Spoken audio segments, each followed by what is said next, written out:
اللہ کی صرف اطاعت ہوگی اور محمد کی اطاعت بھی ہوگی، اتباع بھی ہوگا۔ اس میں فرق کیا ہے؟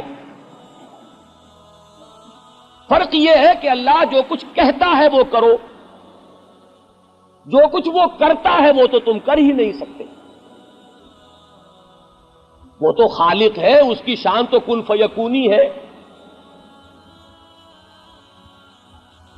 وہ کسی چیز کا ارادہ کرتا ہے فإنما یقول لہ کن فیکون، کیسے اتباع کرو گے؟ وہاں تو صرف یہ کہ جو کچھ وہ کہتا ہے کرو، یہ کرو وہ کرو، یہ حلال وہ حرام، اطاعت ہو گئی۔ اور نبی کے ساتھ رشتہ دوہرا ہے، جو کچھ وہ کہتے ہیں وہ بھی کرو، جو کچھ وہ کرتے ہیں وہ بھی کرو۔ دیکھیے کس قدر عمدہ بات، اور اسے عام کیجئے ان کے حوالے سے کیجئے۔ اس لیے کہ بہرحال کریڈٹ انہیں کو جانا چاہیے۔ میں نے ایک بات کا بار بار میں نے حوالہ دیا پروفیسر یوسف سلیم چشتی صاحب کے حوالے سے، حق و حقدار رسید، جب بھی بات وہ کہوں گا ان کا حوالہ دوں گا، اور اب جب بھی یہ بات کہوں گا مفتی صاحب کا حوالہ ضرور دوں گا۔ بہت پیاری بات ہے، لیکن اب سوچئے اس کے لیے لازم ہے کہ سیرت کا وہ نقشہ تو لوگوں کے سامنے لاؤ کہ محمد نے جو کچھ کیا صلی اللہ علیہ وسلم انسانی سطح پر کیا،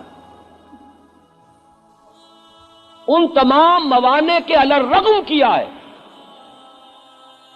جو کسی بھی انسان کو پیش آ سکتے ہیں، ان تمام مصائب اور تکالیف کو جھیل کر کیا ہے جو کسی بھی انقلابی جد و جہد میں پیش آتے ہیں۔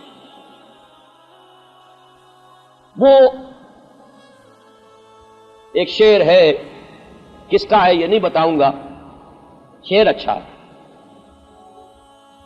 کہ اس راہ میں جو سب پہ گزرتی ہے تو گزری، تنہا پس زندہ کبھی رسوا سر بازار۔ جو سب پہ گزرتی ہے وہ محمد الرسول اللہ صلی اللہ علیہ وسلم پر گزری۔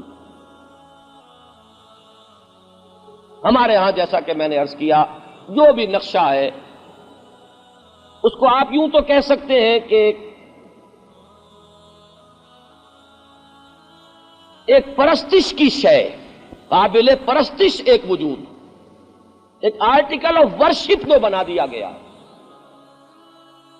لیکن وہ نقشہ سامنے نہیں آتا کہ جس سے کوئی درس عمل ملے، جس سے کچھ کرنے کا داعیہ بیدار ہو، جس سے آپ کے نقش قدم کے اتباع کا جذبہ ابھرے۔ تو یہ دو انتہائیں ہیں، ان دونوں کے بین ہے سیرت النبی علیہ صاحب الصلاۃ والسلام۔